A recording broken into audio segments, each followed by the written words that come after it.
the fool. "Snow!" he cawed.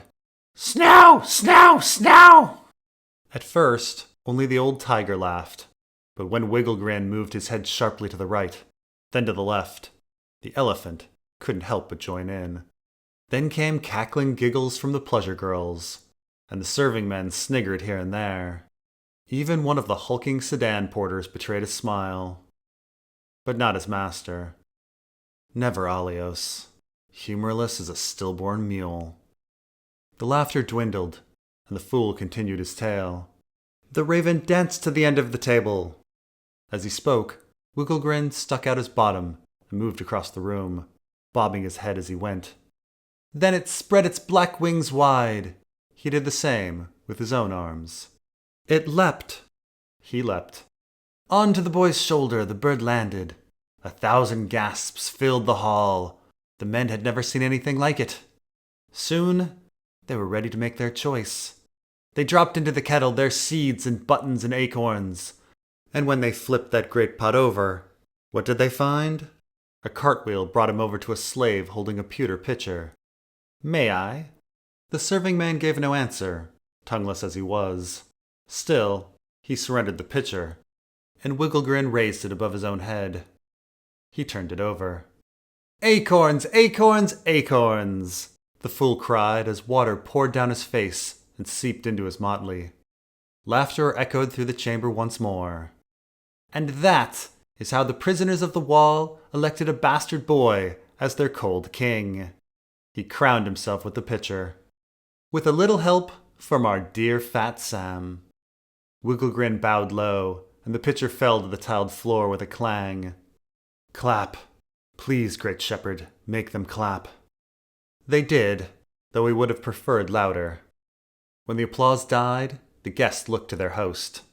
Alios Kadar paused a long moment, studying the soaked fool with his violet eyes.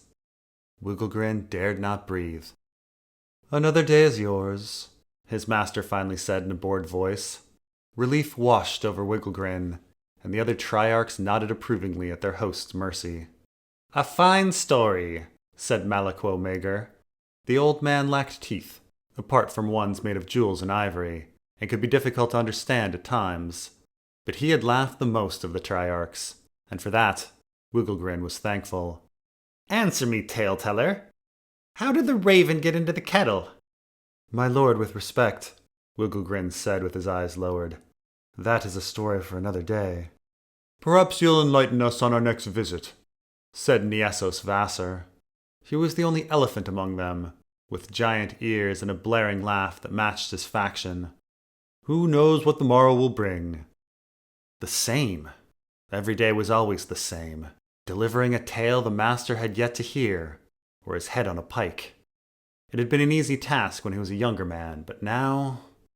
How can I think up stories with a blade ever tickling my neck? It was well known that fools were of little worth in Volantis, scarce more than the ink that covered their faces, and the old blood were a fickle lot to boot, always craving the newest in their vices and diversions. On a full moon, whirling mutes out of Tolos may enthrall them, only to be replaced by nathy tumblers when the moon waxed crescent. Most tale-tellers only lasted a few months, dying when their stories grew stale. The good ones could endure for years, as Wigglegrin had, but, of late, the only fresh tales in his mind were of Fat Sam, and Alios appeared to be souring on the blundering whale's misadventures. The water pitcher saved me this time. If the fool were to keep his head another fortnight, he would need something new to appear within it. Yet wandering the halls of Alios's manse left him uninspired. Most of the Triarch's other slaves were dreadfully dull, stolen and sold before they'd lived any life to boast of. There were a few with experience, to be sure, but experience led to wisdom, and wisdom led to silence amongst slaves. Wigglegrin longed for a good conversation more than anything, like the ones he'd had as a boy at the well. All would gather there, as it offered what men needed most: water, and the voice of another. There met the fathers of the soil with the guardians of the flocks, and they would talk and listen and laugh. The grass benders came with stories in the morning, and the Earth Shapers with songs just before midday. At dusk, the healers would give accounts of the ailments they'd treated, and in the moonlight, lovers would gather to share the bawdiest of tales. His village had been near a crossroads, which brought with it a smattering of colorful travelers. Sometimes caravans from ET passed through on their way to Vastoth Rock, or Myronese slavers on their way to Karth. Now and again there'd been traders from Qohor, or Norvos, or Jogus Nye, and over the years they'd seen their share of runaway slaves, and Ibanese pilgrims, and red priests hoping to make a convert. Once at the well, he'd even met a white-robed man from a far-off place called Kadath, looking to buy hens for his spells. A mind is like a hen, the fool reflected. Alone what it lays holds no life. A voice inside him whispered, "Then seek the mage. Find out about him and the girl he stole." Yes, he should do that. Sneak out of the manse again, by hook or by crook, and pray he ran into Teleno the Farter. It was he who had spoken of the old town wizard at the last gathering of jesters. There might be a story of worth there. Something he could use. Wigglegrin, some juggling now. Alios took a plum from a bowl before gesturing at it.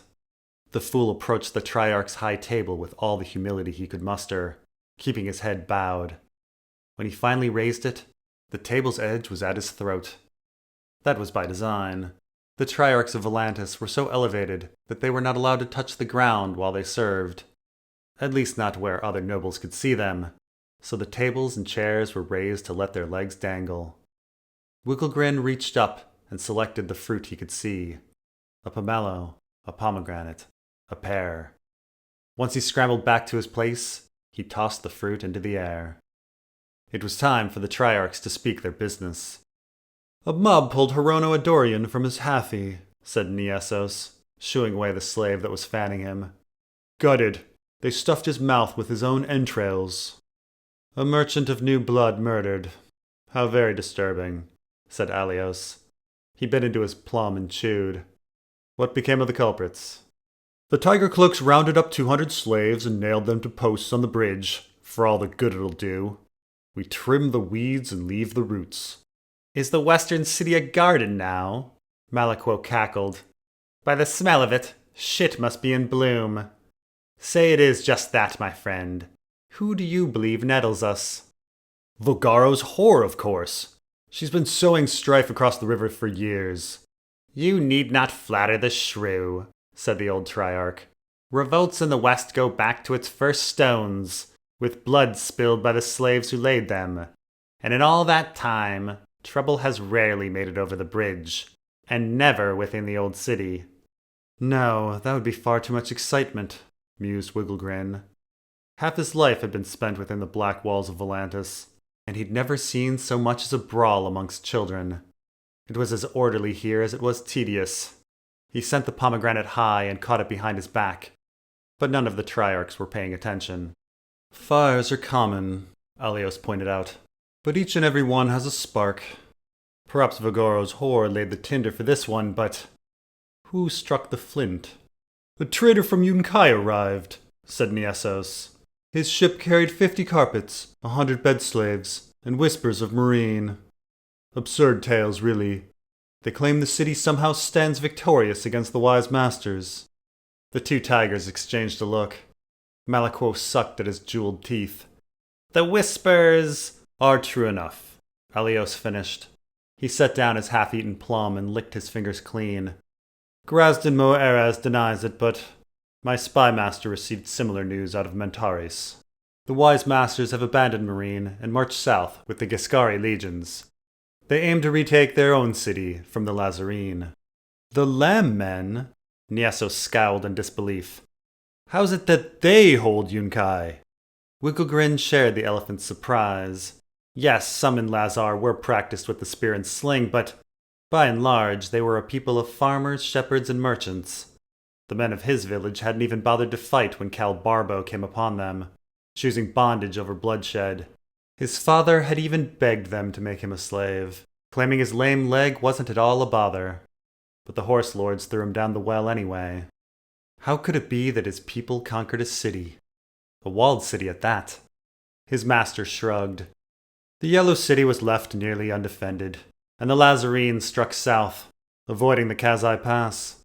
They took them unawares in the night, Malakwo added, as those who fuck sheep will do. It's of little consequence, Alios assured them. When our fleet arrives, Marine will fall at once. Our fleet? Niesos looked troubled. According to the trader, he saw some of our ships on his voyage. They've been scattered by storms. But even when they regroup, they will not be enough to take Marine alone. Yunkai must be liberated first, so they can join their strength with the Wise Masters. All these delays. It may be half a year before we rid ourselves of the Dragon Queen. A smile came to Malakwo's face, as knowing as it was sparkling. Your merchant speaks only of gloom, but there are sunbeams out of Slaver's Bay. They say the bitch has vanished. The elephant was dubious. Vanished, you say? Her king consort too, added Alios. But most importantly, so have all her dragons. Niesos trumpeted a laugh. Can we trust such glad tidings? Where did they go? Perhaps dead, perhaps buggering themselves amongst the ruins of Valyria. It matters not, said old Malakwo. What is important is they no longer darken the skies above Marine. A man called the Shave Pate now rules the city, his master explained, and if my informers in Mantaris are to be believed, he has fewer friends than the Dragon Queen. Alios called over one of his slave girls, a young one from the Summer Isles, with nipples black as onyx. His left hand reached down to her, moving back and forth across her chest, fondling her. Still, as ever, no arousal showed on his face. Marine cannot stand forever against the united power of Volantis, Yunkai, New Gis, and Karth. The city is soon to fall, I would venture. This news is a month old. Then I say we should double our efforts, the old tiger said. It is time for the first daughter of Valyria to claim her inheritance. Niesos frowned. Say what you mean, Malakwo. Don't you find all this fighting exhausting? Cities conquered and cities burned, over and over. Just when it seems as though the cud is good and swallowed, the cow is chewing at it again. And these disruptions in trade. How much has our city lost? How much have you lost, Niesos? I shudder to think what could come next to our east. Another King Cleon? The rise of a freehold in Yunkai? New Gis claiming the whole bay for itself? I say we put an end to the uncertainty and conquer Slaver's Bay in the name of Volantis. Alios's hand stopped at the center of the girl's chest. The elephant snorted. And where shall we gather the men from? The free companies have heard the calls of war and have flown west and east, and there are no more Unsullied for sale. Every soldier we send to Slaver's Bay is one fewer to keep the peace here in Volantis. Malakwo, you dismissed the fires across the river, but what of the worshippers of flame on this very bank? Do you mean Bonero? The old Triarch asked. The man is a bigger fool than Wigglegrin. That's the trouble, said Niesos. He is a fool, and a tale-teller too. Only his motley is that title, the Flame of Truth, and his stories foretell the end of the world. The Red Temple has never opposed slavery, yet Bonero loves the Dragon Queen so, and his followers cling to his words like flies to dung. The girl is missing, that's well and good, but if she returns, some may think it will be from the dead, just as the priest claimed she would. He looked to Alios. When the old blood spills on the eastern bank, perhaps you will find that very disturbing.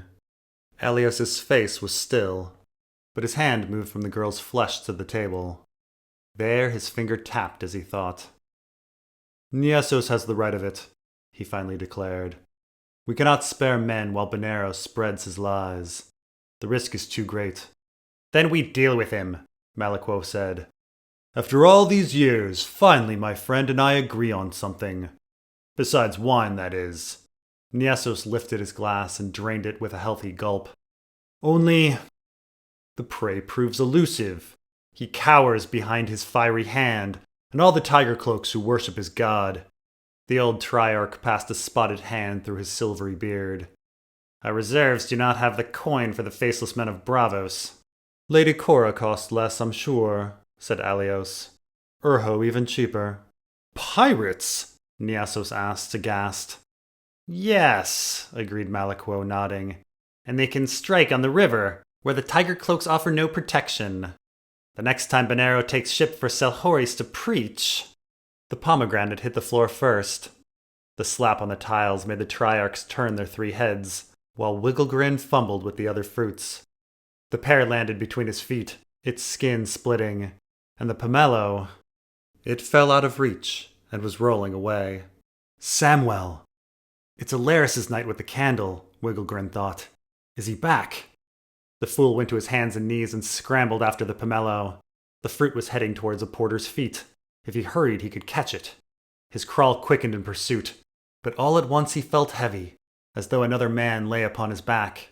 He heaved himself forward and reached out with a quaking hand. Get up! I just need the fruit, the fool whispered, his words tasting of blood. But the pomelo was already gone.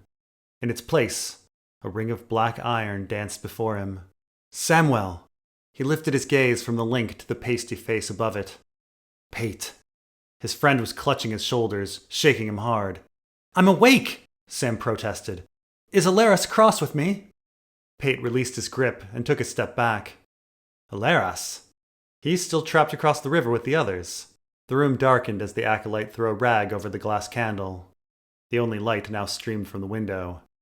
It's Rune that worries me. Been gone all night. Sam blinked hard and gave his eyes a moment to adjust. Is it morning already? He rose from his chair and let some feeling return to his legs, before stumbling his way to the window. It was morning.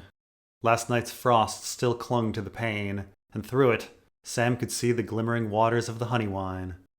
To the south, men of the city watch paced along the ramparts of the Bloody Isles Keep, but beyond them, the city was lonelier. Old Town's many bridges, once bustling at any hour, now lay empty, as did the Eastern Plaza and the River Road. Near to Whispering Sound, the old city was blanketed in a smoky haze made pink by the dawn. There were other colors too. The orange glow of fires near the guild halls, and the black shell that had once been the Lord's Sept. And of course, the green. At the mouth of the river, above it all, the high tower's beacon burned with its sickly light. Rune is out there? Sam squeaked. I don't know where he would have gone, Pate said. The quill and tankard's been burned, and the food stalls are all shuttered.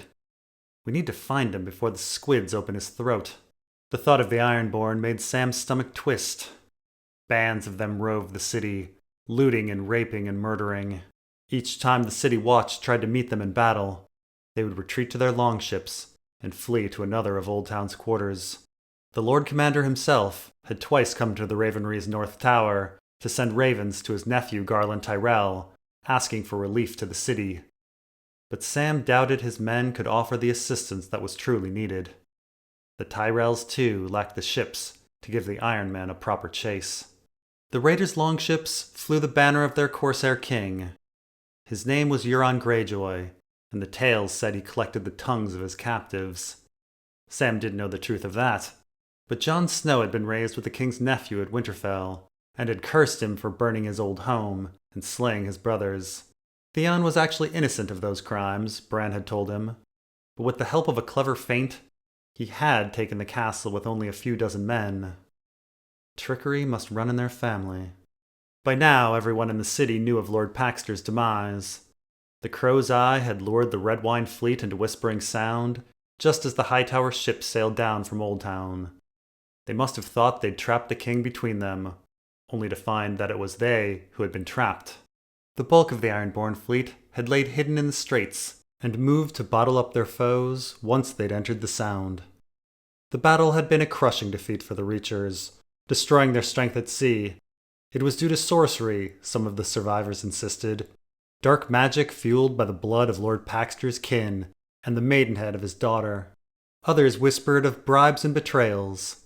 How else could such a mighty fleet be sunk but from within? But all the tales agreed that Whispering Sound brimmed with something fouler than mere pirates. The real foes were the creatures of song. Krakens. Some even claimed the king was a skin changer, who puppeted the monsters from eye to arm. That made a good story, and a scary one to be sure, but Sam suspected a different ploy. The fiercest beasts are drawn to blood, his father had told him, a decade past. Lord Randall had commanded him to slit the throat of the rabbits before he flung them onto the pitfall's covering. Sam would have wept, but fear had staunched his tears that morning. A boy's whimper risked spooking the game, and would certainly awaken his father's wrath. In the end, the lure had worked just as planned, and the bear was theirs. For a time. It had lasted 3 moons in Horn Hill's pit before the hounds baited it to death. That was when he finally cried. Once when the shabby thing collapsed, and again when Septa Leona told him that bears had no souls to rise to heaven. "The Septa!" Sam blurted out. "Runes with a Septa?" asked Pate. "Well, she's not one yet, but—" He caught himself. Rune had told him of the girl he was sweet on in confidence, and Sam had promised to keep the secret. Another vow broken, he thought. What kind of man can't keep his word? "No, I misspoke. Pate's eyes narrowed. "What do you know?" Sam turned to the rag that hung on the glass candle. Gilly. If he were butchered by Iron Men searching for Rune, what would become of her? He couldn't go. Not now. The fool was so close, and besides Pate, he had the candle all to himself. When would he have such a chance again? Most of his friends hadn't returned for days. Not Armin or Melander. Not Robert or Alaras. Not even Lazy Leo. Though he could hardly be called a friend. With Iron Men raiding up and down the Honeywine, the men of the Citadel were too fearful to use the bridges, and many were stranded on the western bank.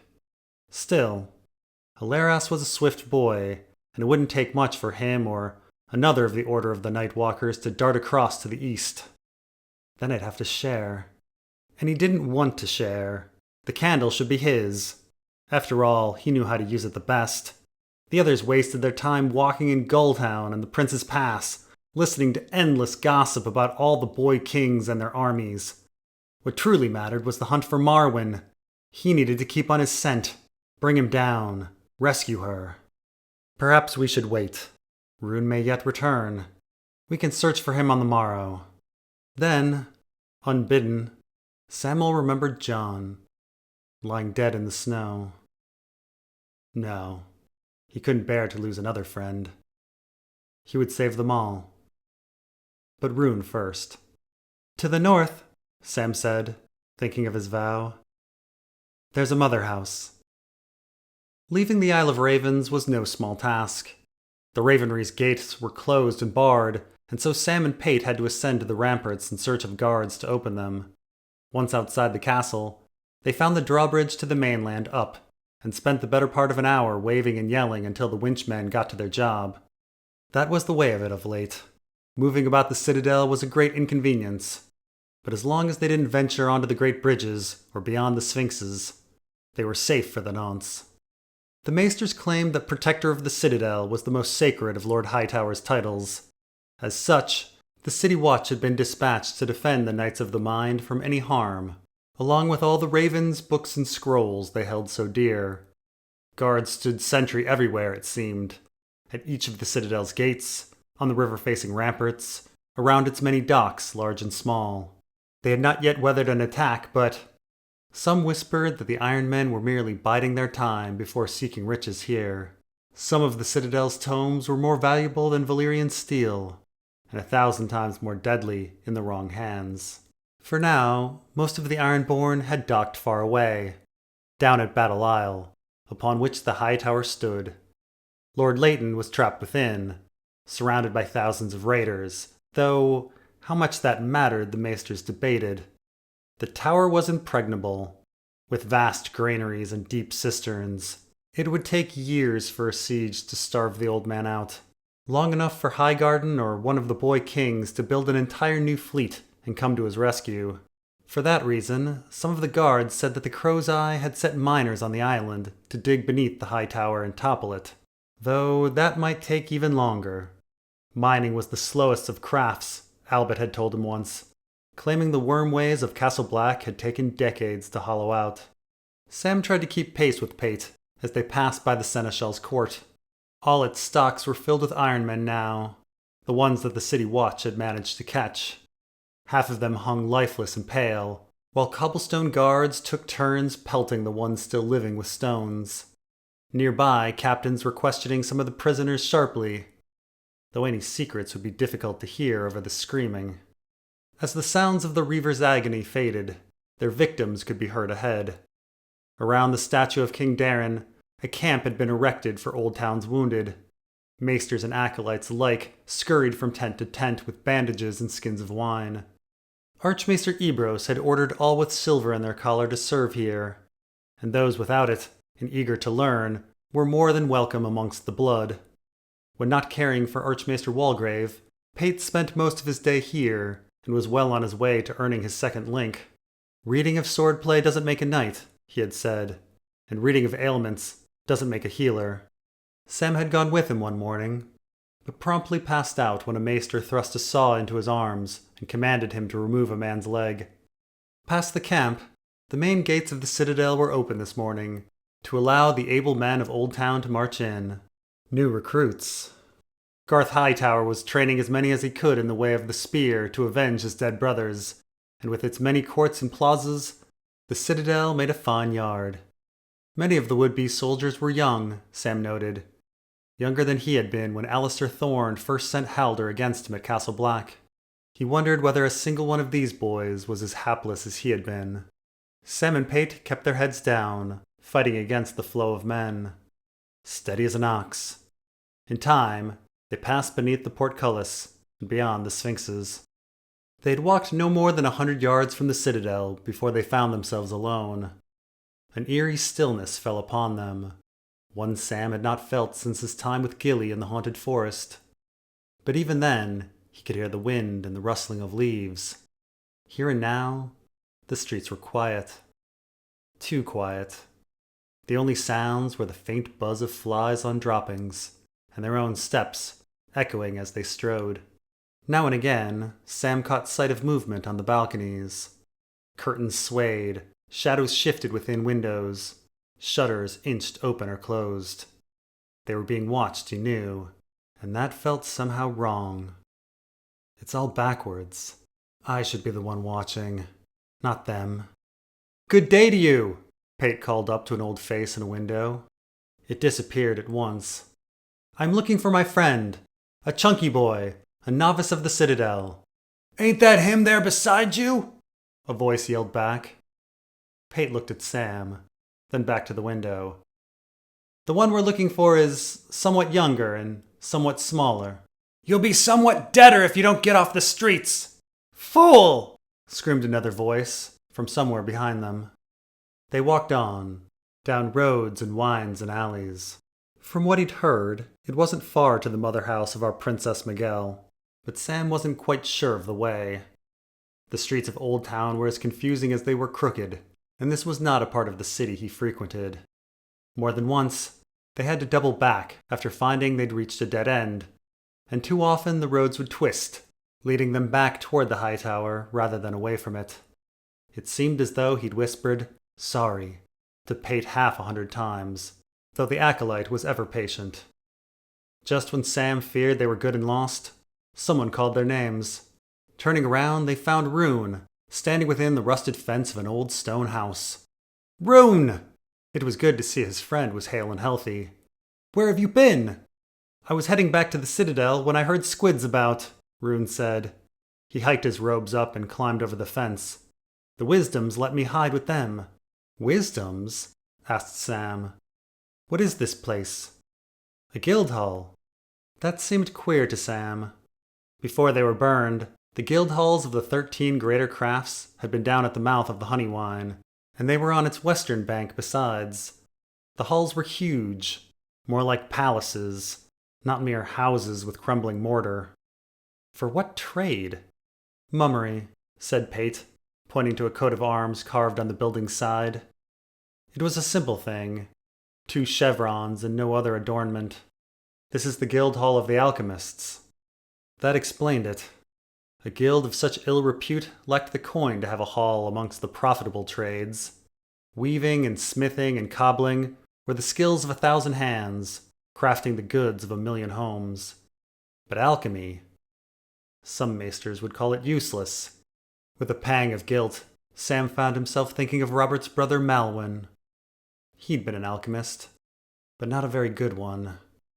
Or any of them any good.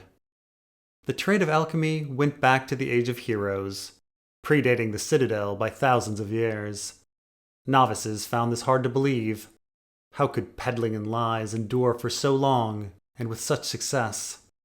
Just 5 centuries past, the counsel of an alchemist was even preferred to that of a maester, much to the conclave's annoyance. They offered elixirs for ailments that the body cured for itself, Archmaester Periston had told the novices. In time, the kings of Westeros saw the ruse for what it was. There was truth in his words, but from what Sam had read, the alchemist's decline was more complicated. There were factions and infighting, and they suffered a number of disasters over the centuries that their reputation couldn't endure. The poisoning of King Rickard and his direwolves, the failure to transmute King Christopher's lead. Summerhall. Lice too, Sam wondered. No, it wasn't fair to blame that night on Robert's brother. It was his own fault. 9 had died that night. At least 9, because of me. He wondered what became of the rest. Malwyn and Colio and the fishwife. He hoped they survived somehow, and vowed to himself to do better with the fool. But can I keep my word this time? I'd rather not dawdle here, Pate said. Danger's about. Back to the Citadel, Sam agreed, swift as a deer. As they walked, Pate couldn't help but scold the novice. I hope your game of come into my castle was worth the risk. Ruin's face turned as pink as a pomelo's flush. We didn't get to play any games. Carolyn's great-aunt was in the room. But some good did come of it. The old crone plans to leave the city and head to Stonehelm. She's hired a whole retinue of knights to escort them. Mayhaps we could go with them. Stonehelm? Sam asked. Didn't Lazy Leo say it fell to the Golden Company? We'd be marching across the continent from one war to another. The fighting might be over by the time we get there, Rune countered. Pate shook his head. After battles come bandits. The Riverlands are still perilous, even with the young wolf long since slain. There must be a safer place, closer to here and untouched by war. Horn Hill, Sam blurted out. He wasn't sure why he'd said it. There's that beautiful brain slayer, Rune said, smiling. 100 miles from the Mander and in the Highlands to boot. Safe as a mouse in a mill. Your home it is. We'll just need to convince the old crone first, then send word to Aleros and Robert and the rest. Of course, we'll need to keep Melander from raiding your wine cellar, but many arms lighten the bale. What have I done? All of them? Sam asked. Even without a dozen companions, the thought of returning to Horn Hill filled him with dread.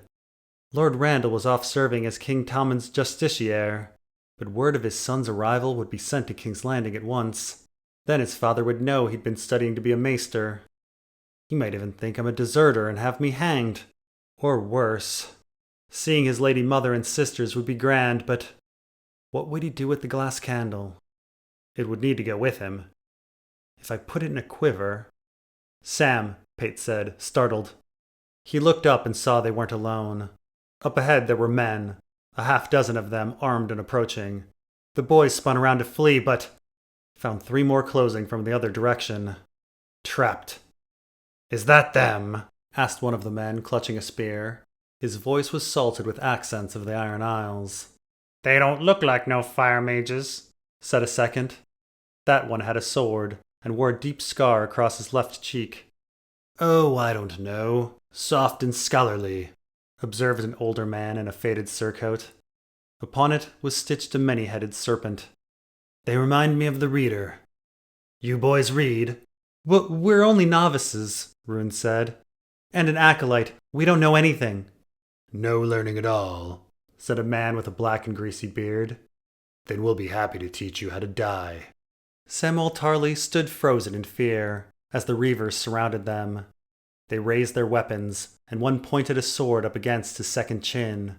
Its wielder smiled, showing off his sailor's gums. They say fat boys have... There was a loud scraping sound, metal on metal. And chaos fell. The raider before him lost his head. A spring of blood erupted from his neck, showering Sam with a red rain, warm and thick. All he could do was whimper as the headless corpse tumbled sideways to the ground. His blade rang against the stone. The raiders turned, and there stood a stranger. A big man, white of hair with a bloodied long axe. One of the Ironborn danced toward him, screaming and swinging his mace. But before he could reach his opponent, a sword sprouted from his stomach. Just as fast, it was wrenched free by a man in a straw hat and a whitewashed shield strapped to his left arm. There are 2 of them. 2 against 7 now. The hatted man retreated beside his big companion, awaiting the Iron Man's next move. The raiders fanned out. 4 of them attacked at once. Against the sword and shield was the scarred raider and the serpent lord. The shield slammed into the raider's face with a thud as the lord slashed at the hatted man's right side. There were parries, then a thrust, then more parries, all flashes of elegance. The swordsman blocked a throwing axe with his shield, but the impact made the man's hat fly from his head, revealing it to be shaved clean. Then with a sweeping blow, the bald man went low, and the 2 Iron Men were on the ground. The spearman followed the bearded reaver against the long axe. The reaver's attack was brash. The axe's shaft was 6 feet long, and the reaver's short sword had no chance of reaching the white-haired stranger at its end. With a spin of his blade, the big man carved a wound in the gut of his first attacker. The spearman had better luck. With a lunge, the point of the spear met the big man's shoulder. He grunted and returned the blow with a monstrous slash. The spearman stayed on his feet for a time, but when his entrails fell to the cobblestone, he knew enough to fall down. As quick as that, the battle was over. The other Ironborn fled, while the 2 strangers quieted their fallen foes. Sam remained still, transfixed on the blood of the raiders. It flowed between the cobblestones, before spilling into the gutter at the center of the street. The waters shifted from brown to auburn. "You saved us," Rune said in awe. "With the hue and cry raised here, how could we not?" the bald man said, his voice dripping with sarcasm. He sheathed his sword, making that terrible scraping sound once more. Only then did Sam's attention return to the strangers. I'm sorry, we shouldn't be out." "Do you take me for your wet nurse? A man walks where he will." He was a handsome man, strikingly so, with haunting violet eyes. Like Alios's eyes. "We are looking for a mother house," said the big man, his voice deep and strange. From the Free Cities? Or was he Dornish? Rune scrambled to pick up the straw hat and returned it to the bald man. "You must be some of the knights, the one the old crone hired to protect them." The 2 men exchanged a look, and the bald man smirked. "Well, I'm a knight," he said. "This one is my squire." The big man glowered at the bald one before saying, "Yes, his squire." "The mother house of our Princess Miguel is just north of here," Rune explained. 2 rights, then a left, and beyond the Felt Market. The market isn't there anymore, but you'll see the empty square. The strangers each gave a curt nod, and the knight donned his straw hat once more. The big squire turned to Sam. "You have blood on you." With that, the pair set off, the knight's sword jangling in its scabbard. Their return was quick. Rune knew the way better than Sam, and they didn't make a wrong turn once. The Citadel was much the same as when they had left. Soldiers trained with spears. Maesters tended to the injured, and there was still no news of their friends across the river. After dinner and washing Archmaester Walgrave's small clothes, Pate returned to the healers' tents, with Rune following at his heels. Sam opted to stay behind in the Ravenry. "I have no silver link," he had told them, "and no metal to ever forge it." That was no lie, but his true reason for lingering was the candle. It was Robert's night, but Robert wasn't there, and so Sam sat in his place and waited as sunset changed the light from gold to pink to red. He sagged back in the chair, remembering the day, feeling fat and weak and useless. Worse than useless. He was no fighter, shielding the innocent from harm. He was no healer, saving the wounded from death. He had no craft, No skills, no knowledge, no worth at all. The maester's chain was made of different kinds of metal for different kinds of learning, but Sam's neck was bare. The collar reminded a maester of all the people he served. But who did he serve? He had tried to be of use to the old bear, to Maester Aemon, to his dear friend John. In the end, he could only watch as each of them died before him in turn, frozen with fear, just as with the Iron Men. The thought made him sad. Now he served no one. No one but Gilly. He yanked the rag off the candle. A moment later, he was the wind. Over the red mountains of Dorne he blew, then over the disputed lands and the mighty Rhoyne. He plunged into the murky waters and floated with the current adrift, and he washed up on the shores of 1,000 stones. No, 1,000 souls, 1,000 slaves. An old man pushed a cart loaded with tottering crates, singing to draw his mind from the strain. A mother wept as her babe spat out her nipple, for he'd grown too old for her milk. A boy screamed on a bridge, nails through his hands and feet, praying for death. He was shivering as he found him, and they let out a sigh together. So you've come along, have you? Wigglegrin figured he would. Let's get going then. Outside of Aleos's manse, the fool made his way down the cobbled streets of the old city. The black walls loomed in the distance, 200 feet high and as sinister as the darkling sky above them. Blocked out was the clamor and danger of the greater city, allowing the old blood to nestle snugly in their palaces and gardens. There were no throngs here, no panders, no ruffians. It was safe. But the vast ring of black shut out the beauty, too. It had been nigh on 15 years since he'd seen a sunrise, or a sunset, or even the horizon at all. The old city was reserved for the nobles of Volantis who could trace their ancestry back to Valyria before the Doom. The Scions needed their comforts, however, and so exceptions were made for their distinguished guests, most of whom were slaves. Honor imprisons me in the manse, Wigglegrin mused, but for a night, honors get me out. A fistful of them his escape had cost him, along with a wad of sour leaf and the pomelo he'd pocketed that day. That's what Crawny had demanded for the knife. The kitchen slave had stumbled upon it in a seldom-used drawer and thought the thing was for paring cheese, but Wigglegrin recognized the craftsmanship at once. After balancing the hunter's blade on his finger, the guard at the postern gate decided it was a fine thing too. "Back by dawn," he'd commanded, "or else this one doesn't know you." With a wink, the cloaked fool was on his way. At this hour, only other slaves were about. Here and there, they swept the streets, washed the cobblestones, hauled away the dung and sewage. When they needed to, they moved aside for the others, who pulled carts loaded with fruits and vegetables, sacks of grain, and cages of livestock. Today's shit making way for the morrow's. The fool shook his head at the sight of it all.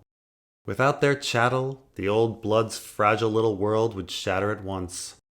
Were all the nobles as blind as the Triarchs? In the gardens at the Temple of Caraxes, the lights were few and dim.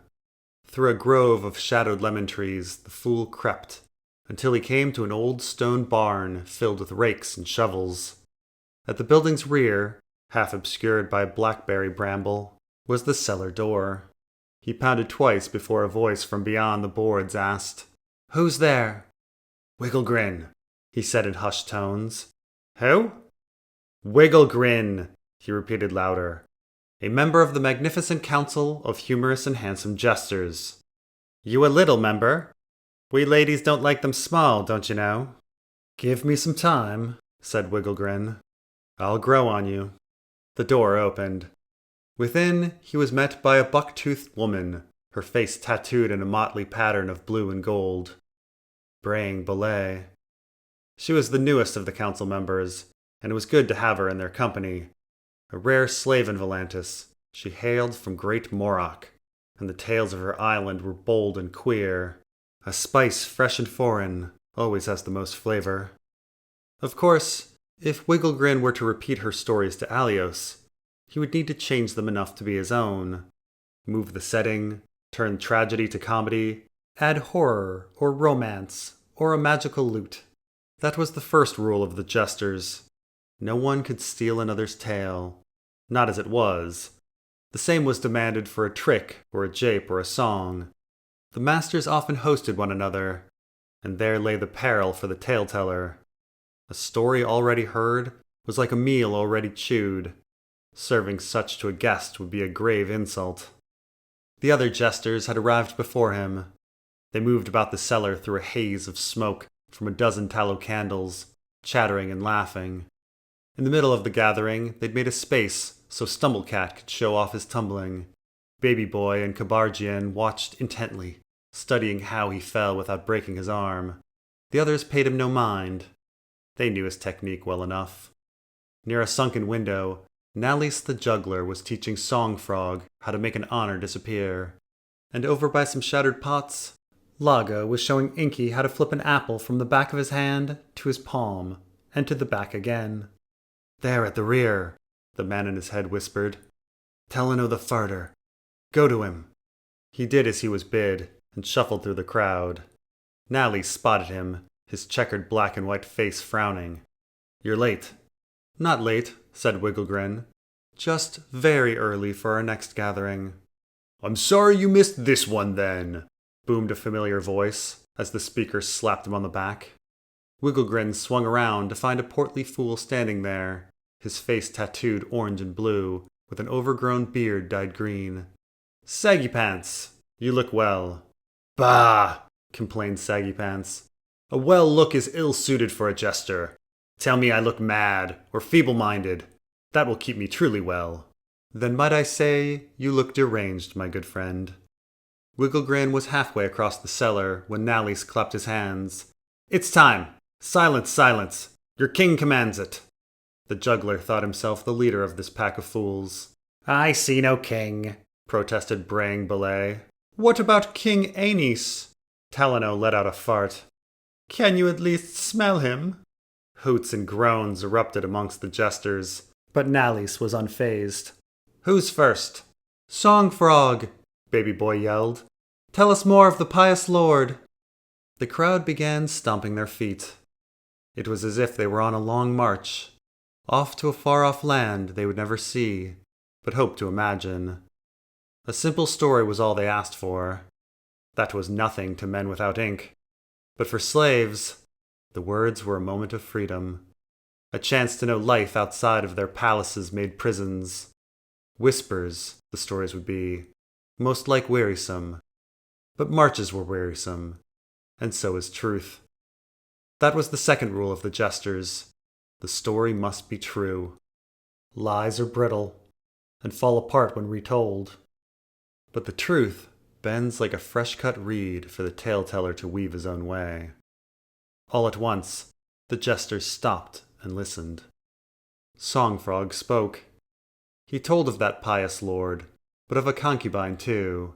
It was difficult to tell jokes to suit them both. The jesters had all heard of the lord before. He was an exile from the Sunset Kingdom, taken in by Song Frog's master. The noble whore was new, though. A pretty thing.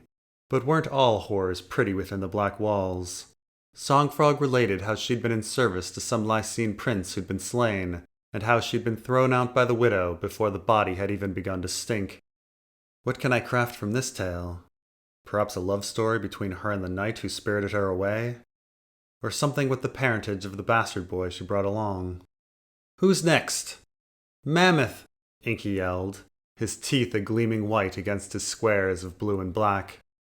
The jesters stomped, and then they stopped. Mammoth spoke.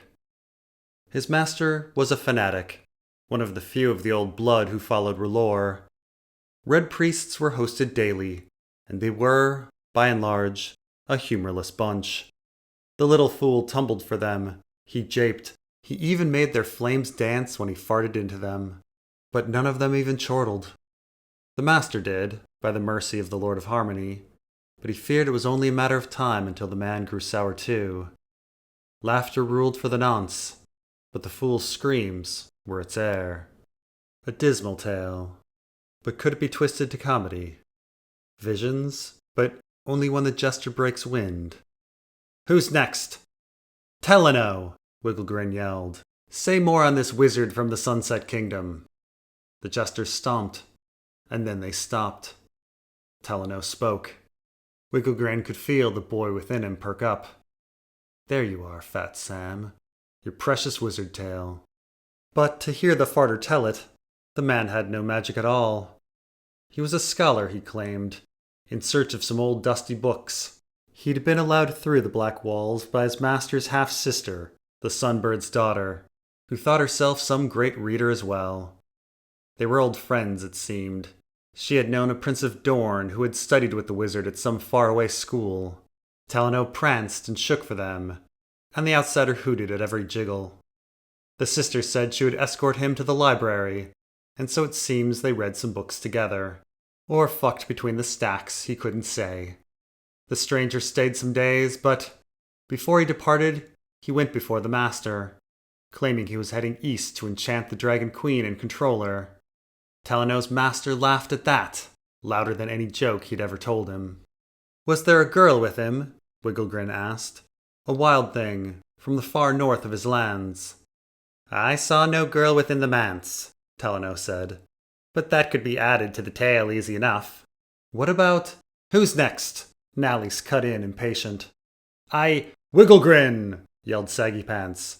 "Tell us more about these pirates in Old Town." The jesters stomped, and then they stopped. Fat Sam was there to give him a story. You can tell them of the high tower, and the miners beneath it, or perhaps of the knight in the floppy hat, and the big squire. "No," Wigglegrin whispered. "A man walks where he will." "We can't hear you," called out braying Belay. "I'll speak up," he called back. "But alas, I shall not speak of pirates. No, not tonight. Tonight, I speak of dragons." "Dragons? What are you doing?" "My master hosted the other Triarchs," the fool explained. "And there is news that comes from Slaver's Bay. The Triarchs' scouts say that the dragons are dead, and so too is their mother." The room was quiet. "And yet, the city still stands. Its people remain free." The patchwork of motley faces now looked confused. "But how?" asked Baby Boy. "The Myronese were slaves once. Weavers, whores, even some fools, I imagine. But they broke their chains. They won. Twice now. They've tasted battle and freedom both. That changes men. The wine's been spilt in the dirt. It won't go back in the flask. Dragons or no, they know that they are the ones who are strong. Meanwhile the nobles—" He stopped to laugh.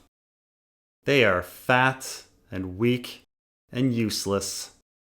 Today, and for all the days to come, the Myronese are dyed-in-the-wool fighters, and they will never be chained again." The jesters whispered to one another. "They'll take it as truth. All of it. Those are the rules." Wigglegrin looked at Mammoth. "That little one. He'll tell his master. Who'll tell his priests?" He could feel the boy's discomfort. "Please, no one else hurt." "There's more," Wigglegrin boomed, his voice echoing off the walls of the cellar. It sounded as though he spoke from the bottom of a great well. "From Marine's Temple of the Graces comes a prophecy." The jesters were silenced. So was the voice inside him. "When the flame of truth is snuffed out, the queen and her dragons shall return."